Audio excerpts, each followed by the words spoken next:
Adventures in time and space, told in future tense.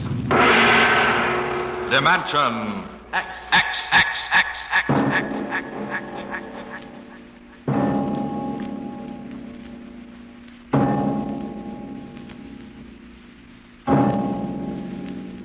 The mind of man is still an unprobed field. Within it lie many mysteries still unsolved. But there are men today, psychologists now experimenting with telepathy, hypnosis, thought transference, who believe that in the future we may discover the existence of a force of the mind more powerful than any force the world has ever known. We go ahead now in time some 10 years, and in space to the campus of a small eastern college.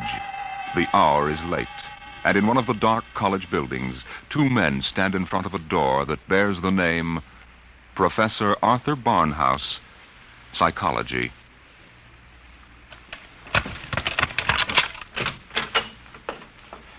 Well, here you are, Clinton. Thank you, Major. Here are the keys to the professor's desk and files. I guess you inherit everything now. You might as well dictate a full report while everything's still fresh in your mind.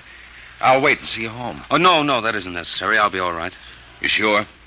After what's happened tonight, we wouldn't want you to have an accident, too. Major, after what happened tonight, I have a hunch the whole world is ripe for an accident.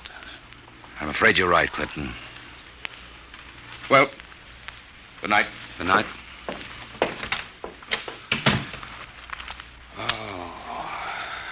Pull yourself together, Buster. Easy does it. August 21st, 1960. Restricted report from George Clinton to the Secretary of Defense, Secretary of State, the FBI, National Security Board, etc., etc., etc. Subject, the so-called Barnhouse effect, and Professor Arthur Barnhouse, who discovered it. I first met the professor 2 years ago in the fall of 1958. He was a professor of psychology here at Wilton College, and I was here on an instructor's fellowship in the psych department. They assigned me to be Barnhouse's assistant, and he needed one. He hardly ever remembered to go to a class, and he didn't seem to do anything else either. For 3 months, I watched him sitting at the desk here in his study. He'd either stare at nothing for hours or fall asleep, nodding over his mess of papers. I couldn't understand it, and it was none of my business. But one day, I thought I'd better give him a shake. What? What? I said it's 2:15, Professor. Don't you want to go to your 2 o'clock class? Don't you want to mind your own business? I beg your pardon. Sorry, Clinton. Forgive me. I don't know what gets into me. Forget the class. The kids would rather be outdoors anyway. Okay, Professor. In that case, I'm sorry I woke you up. It's all right. I just can't seem to get my sleeping done at night. Clinton, what do you know about the international situation? Well, I'm no political scientist, if that's what you mean. I read the papers when I have time. Well, that's the way I've always been. Lately, I've had to look into it. I stay up nights looking into it. Professor, I don't want you to take this personally or anything, but... Well, sir, I wonder if you'd mind if I asked to be transferred. You mean you'd rather work with somebody else in the department? Oh, no, sir, it's not that. I think maybe there's a chance for a psychologist to work on that government project. Government project? Oh, yes, that Army thing. Yes, sir. They're trying to develop robot pilots for the new fighter rockets so they'll be expendable. Oh, yes. Something else designed to replace men. Yes, sir, and you know it's a funny thing. The robots work just like human brains. They get overworked or overloaded or something, and they have nervous breakdowns. Now, if I could only find out what drives those electronic brains crazy, why, I'd feel Clinton, that I was... if you want to study a brain that's going crazy, never mind the robots. You can go to work on me. What are you talking about, sir? I don't know. I'm either crazy as a bedbug or a... Clinton, I wish you'd help me find out. Are you serious, Professor? I never was more serious in my life. I'm afraid I'm going out of my mind. But why? What makes you think so? This is what makes me think I'm crazy. Those dice? Clinton, do you know what the odds are against my rolling a 7? Oh, about 5 or 6 to 1. Watch. 7. Now, what are the odds against my rolling it again? Twice in a row? Plenty. About 100 to 1, I'd say. Watch. Professor, you're hotter than a $2 pistol. It's funny. That's what they said 8 years ago when I first discovered this. Discovered what? This force of the mind. I call it dynamo-psychism. You mean you shove those dice around just by thinking about it? People have always thought there could be a force of the mind. You know that. Fortunately or unfortunately, I've learned to control it. Yeah? How did you happen to find out about this, Professor? Well, it was about 10 years ago, back in 1948. I made the mistake of going to a psychologist's convention, and in order not to appear unsocial, I happened to find myself, for the first and only time in my life, in a dice game. What happened? I didn't have the faintest idea what was expected of me, and someone told me to roll 7s. So I did. 10 of them. I'll bet you weren't asked back into that game. That night, in my room, I realized that it simply couldn't have been an accident, Clinton. I tried to reconstruct the exact scene, the position of my body, and finally, the thoughts in my mind. And that was what did it. I remembered what had been my train of thought, and I proceeded to roll 7s, not 10 consecutive times, but 50. Brother, there it is again. Professor, can you do anything else? I mean, besides shove dice around? You see that inkwell on my desk? Sure. Watch it. Don't take your eyes off it. If nothing happens, say so, and I shall go quietly, even happily, to the nearest sanitarium. Okay, Professor, shoot. Hey, why, it just blew up. Yes, I'm sorry. I didn't mean to splash ink on your suit. That's okay, Professor. What was that funny noise? Oh, that? The dynamo psychic waves are a little like ultra-high frequency waves. Sometimes, when I turn on the power, they create a kind of static. Listen, Professor, how much power have you got? Could you blow up anything, well, you know, big? I could flatten the Great Wall of China. Boy, you'll make the helio-oxygen bomb look sick. That's what scares me, Clinton. The thought that maybe I could use this power to save the world. Clinton, you've got to help me. Who, me? Professor, when it comes to international relations, I don't know from where. You'd better get in touch with the State Department. State Department? Yes, they'd be the ones, wouldn't they?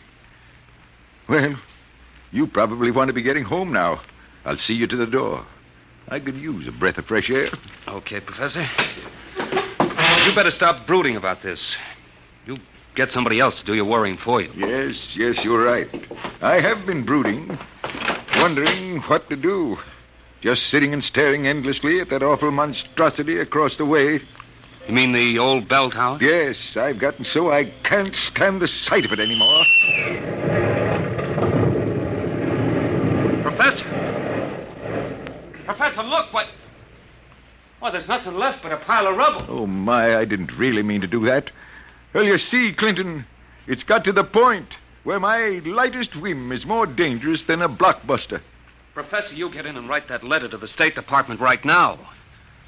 You packed too much of a wallop.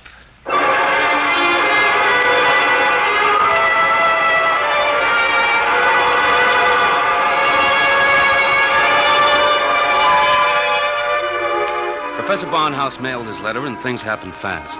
The long arm of the Army reached out, and within 5 days, the two of us were deposited in an old mansion in Virginia, surrounded with a barbed wire fence and 20 guards, and labeled top secret. As soon as they'd seen a couple of small demonstrations, they set up a big test of dynamo psychism, and the professor was a very important guy. You could see him getting more unhappy every day. General Barker, I've got to talk to you. Just a minute, Professor. We're cleaning up the last details in Operation Brainwave. We'll roll at 1400 hours tomorrow. At 1400 what? 2 o'clock tomorrow afternoon. The robot-controlled fighter rockets will take off at exactly 1400 minus 10 and appear over the target at 1400. Watching from here over the video screen, you will then try to knock all 20 of them out of the sky. Think you can do it? Of course I can do it. Fine. and we've taken care of everything. Everything except that you neglected to ask me if I wanted to do it. I don't. This whole thing strikes me as childish and insanely expensive. We'll decide about that. But what's the good of it? I wouldn't mind acting as a defense weapon if it were necessary. But I can make all wars and armaments unnecessary. I could give every nation what it needs. I could move mountains, build roads, dig irrigation canals. I have a technique which costs nothing and can do immense good. You're spending millions to prove that it can do immense damage. It doesn't make sense. You know something, General? He's right. Of course I'm right. I want you to send me and Clinton back to Wilton College. Right away. That's quite impossible, Professor. This operation has gone too far to be called off now. Yes, but... Even if we wanted to call it off. If your dynamo psychism really works, you're apt to be the key to our entire defense setup. But listen... You'll have to excuse me now. Major Cuthrell and I have to double-check the confidential list of the observers on this end. Have you got it, Major? Yes, General. It's right here.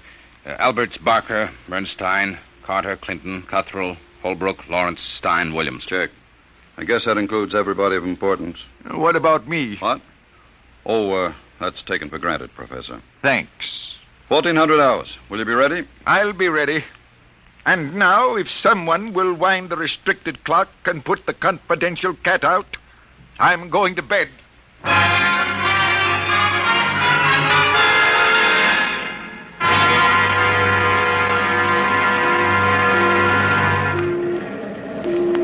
YDR to brainwave control. Observation plane to brainwave control. Come in, please. That's McKinley in the observation plane. Cut me in. Hello, McKinley. Reading you clear on the speaker. Everything all right? All okay, General. Takeoff uneventful. Fighter rockets now flying on course in perfect formation. Altitude 5,000 feet. Airspeed 865. Visibility unlimited. Are you tracking us? We've got you on radar. Haven't picked you up on the video screen yet. What's your estimated time of arrival over at the target? ETA, 2 minutes. Check. Remember, McKinley, the observation plane is not to enter the target range. Veer off and circle at the 10-mile limit. Bring the rockets overhead by remote control. Check. Observation signing off. 1 minute, 45 seconds to go, Professor Barnhouse. Are you in good shape? I'm all right, General. Good. We can all take our places in front of the video screen now. You sit here, Professor, in the center. Major Cuthrell, will you turn on the video screen? Right, General. Nothing yet, just empty sky. Hold it. I hear him coming in. There are 20 of them, Professor. You think you can knock them down at this altitude? Distance has nothing to do with it. I don't want anything to go wrong. You're sure you feel all right? General, I know I can do it. If that's all that's worrying you, let's call the whole thing off and save $20 million. There they are. They're coming in. Get ready, Professor. 10 seconds. 9, 8, 7, 6, 5, 4, 3, 2, 1. Now, wide open, Professor. Well, go ahead, Barnhouse. Knock them down. I did. Nonsense. All you've done is blank out the video screen. What went wrong? Did you give it everything you had? I was wide open, General. Then it didn't work. They're still flying. What's that? It just took a few seconds to work. That's... Holy smoke, they're dropping like flies. McKinley to brainwave control. What's happened to these rockets? They're going down like flame. By heaven, it works. It really works. Cuthrell, get Washington on the line. Barnhouse, I want you to... Hey, where's Barnhouse? He was right here. Clinton, where's the professor? Got me, General. We were all staring at the video. He must have walked out. Get moving, everybody. Let the guard search the house. Yes, sir. If anything happens to that man... General Barker. General Barker. What is it, Corporal? Corporal Gray guard at the main gate. Sir Professor Barnhouse is gone. Gone, where? He came tearing out of the gate at 40 miles an hour. Here's a note, sir. Threw it out of the car as he went by. I picked it up. Let me see it, quick. What got into that man? What does he say, General? Gentlemen, as the first superweapon with a conscience, I'm removing myself from your national defense stockpile. Setting a new precedent in the behavior of ordnance, I have humane reasons for going off. Signed, At the Barnhouse.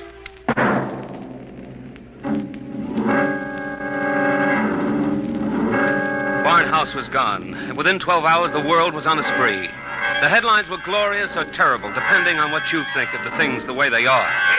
Barnhouse flattens helio bomb factory! The dynamo's psychic waves reached every corner of the world. In every country, every continent flashed the news of what was happening. Hey, Barnhouse knocks out hidden atomic stockpile in Asia!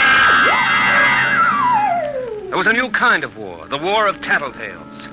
Secret agents of every country hunted for the hidden armaments of their enemies, yelled about them in the newspapers, and immediately there'd be that warning burst of Barnhouse static, followed by... Radio-controlled fleet blown up on secret maneuver! The professor was out to make peace or bust, and nothing like him ever was.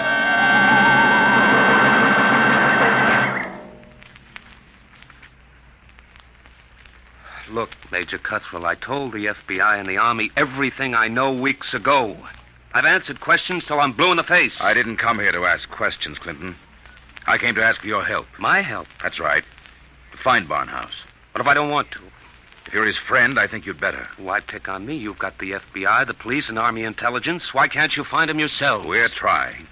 But you know the man well. You could spot him where we wouldn't. And you're the only one who can. Maybe. But why should I?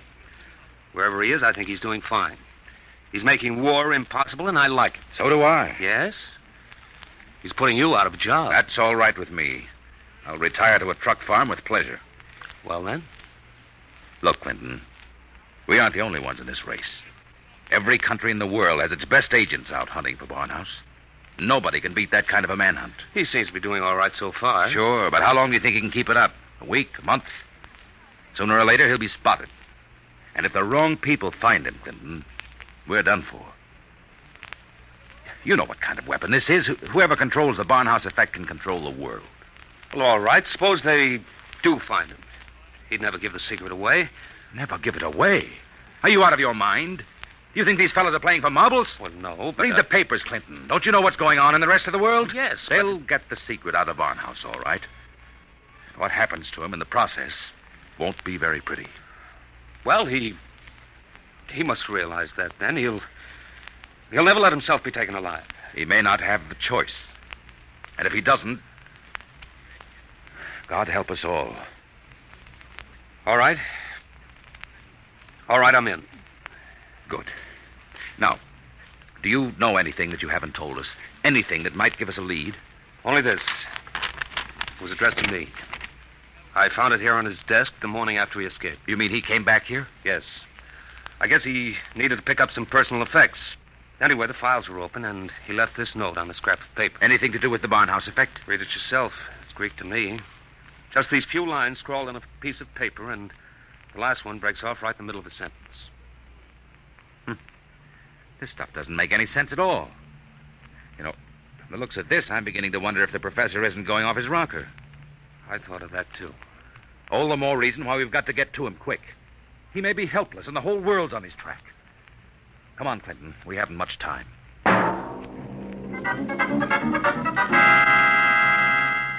You say you do recognize this photograph, Mrs. Reardon? I tell you, it looks like Mr. Balfour's. He had the second floor front room for quite a while, but he left, I should say, about a week ago. Say, is he wanted for something? Yes, if he's the man I think he is. Well, now, I'd say you're looking for the wrong fella. That Mr. Balfour, he couldn't be a criminal. Why, he wouldn't even harm a fly. He spent all his time in his room, just thinking.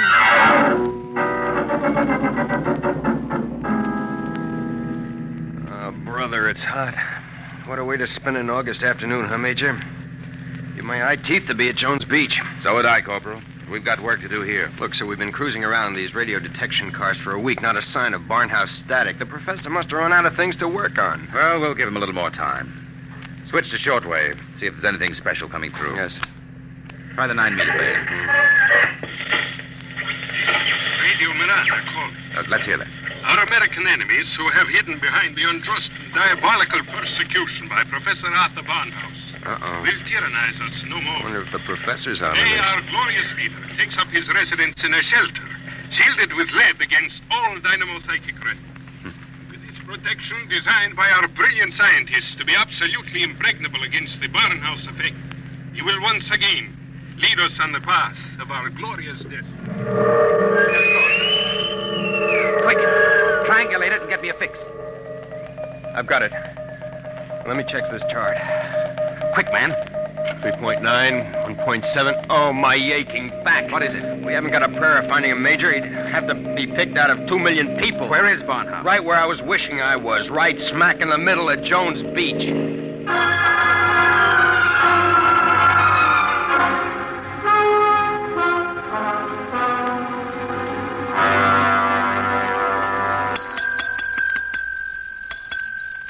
Sorry, gents, we're full. No more rooms tonight. We don't want a room. Do you recognize this picture? Who wants to know? Uncle wants to know. Oh, excuse me. I'm sorry. Let me see it. Yeah, it looks a lot like room 417. About 5 feet 8, thin, sandy hair, glasses, little scar right across the bridge of his nose. Yeah, that's 417, all right. You mean he's here now? No, not anymore. He checked out 2 days ago, but he couldn't have gone far. What makes you say that? Oh, he looked sick as a dog. Couldn't hardly carry his own bag out. Uh-oh. Like I said to the other fellas, I said he looked like he was on his way to the morgue. What other fellas? Oh, the ones this morning. You're the second pair that's been asking for him.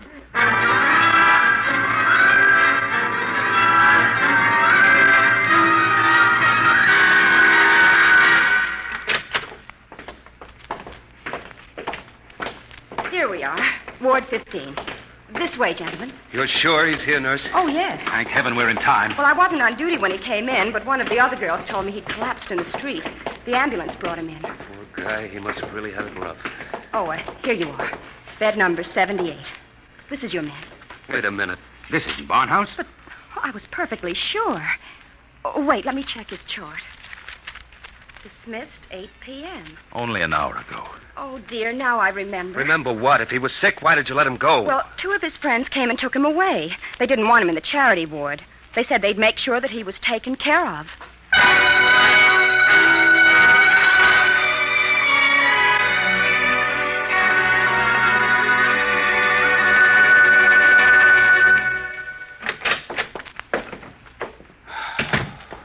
Every time I walk into this study, I keep hoping somehow I'll wake up out of a bad dream and find the professor just sitting here. Major, is there anything we haven't covered? Nothing. The police, the FBI, the air patrols, the docks, the railroad stations, everything. Not even a flea could get through this dragnet. I hope. Then I guess we sit. We sit. Maybe something will come in.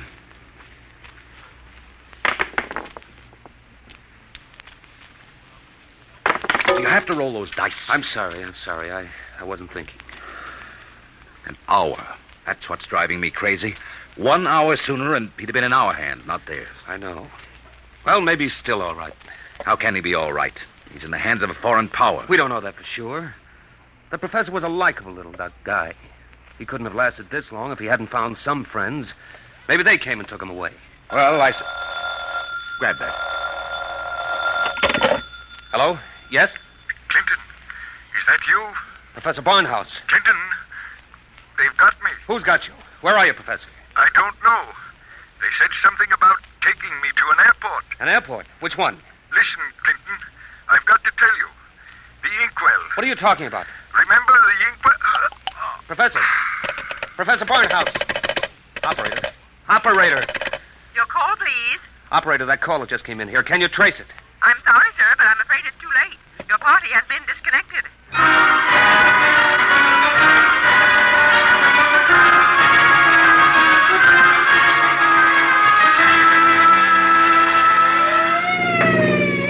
Where are we headed? He didn't say which airport. Just a hunch. The commercial airfields are all covered. But there's a little private field out here, I remember. Hasn't been used in years. Better be the one. They didn't have too much of a start on us. Maybe we'll make it in time. Step on it, Corporal. Wide open, Major. How'd he sound? Did he say who had him? No, all he got out was airport and something about an Major, airport. Mr. Clinton, there's a tail light up ahead. Must be another car going like the devil. You're right, I see it. They're turning into the airfield. Come on, faster. Hold everything. Look up ahead. They're switching the floodlights on at the field. There's the plane down at the other end, all warmed up and ready to go. We'll never make it on the road. Hang on, I'm going through the fence. Right.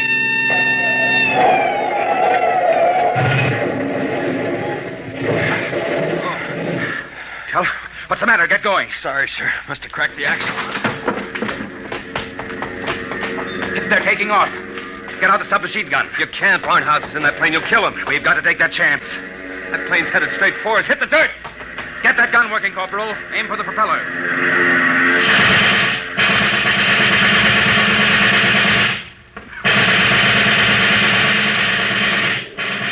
Couldn't get him, Major. Well, there goes the old ball game. I'll get through to Air Patrol, sir. Maybe they can intercept the plane. Not a chance. By the time the fighters got off the ground, the plane would be out of range. No, we've lost, Barnhouse. Nothing can save us now. Hey, what?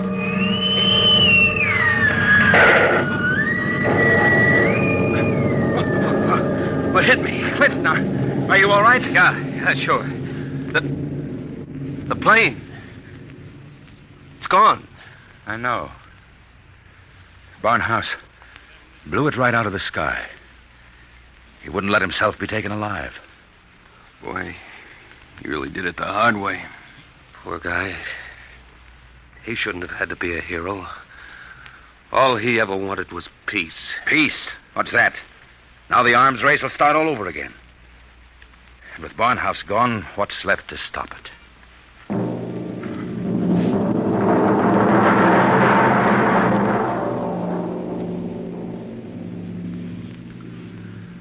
So they brought me back here to the professor's old study to dictate this report. I'm sitting here at his desk, and it's just the way he left it. Papers all over, even his old pair of dice. Arthur Barnhouse is dead. That's going to be good news for some people when they find out. The saber rattlers of the world will be busy as of tomorrow morning, getting ready to whoop up another war. But I'm afraid they're in for a little surprise. It's 3 a.m. now. And before morning comes, I intend to vanish, disappear completely. That's the last that anybody will ever see or hear of me directly. That's why I want to tell you now. I've been looking at the new inkwell here on the desk. The professor's last words were something about an inkwell. And in it I found a little scrap of paper. Just a few words, but they complete the note I showed the major. The note that didn't make any sense. The whole thing makes sense now. Professor Barnhouse may be dead. But you haven't heard the last of the Barnhouse effect. Not yet. I've been experimenting while I've been talking to you. And now the time has come for me to say goodbye. You see, I've just rolled my 50th consecutive 7.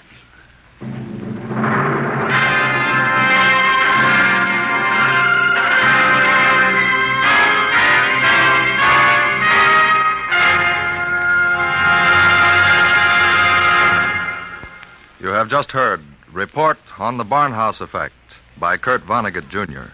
An adventure in time, space, and the unknown. Dimension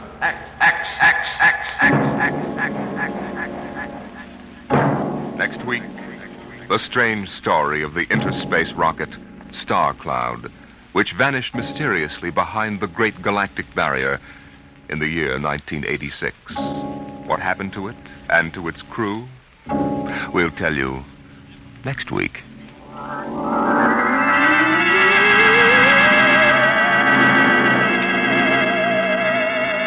Tonight's story, Report on the Barnhouse Effect, was adapted for radio by Clarice A. Ross.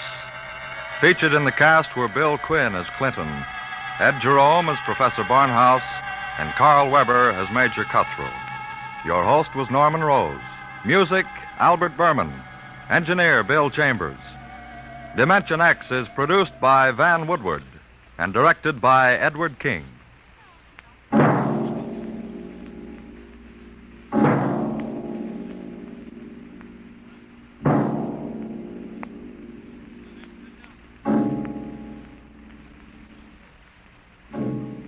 Tomorrow, hear Sam Spade. Now, it's Truth or Consequences on NBC.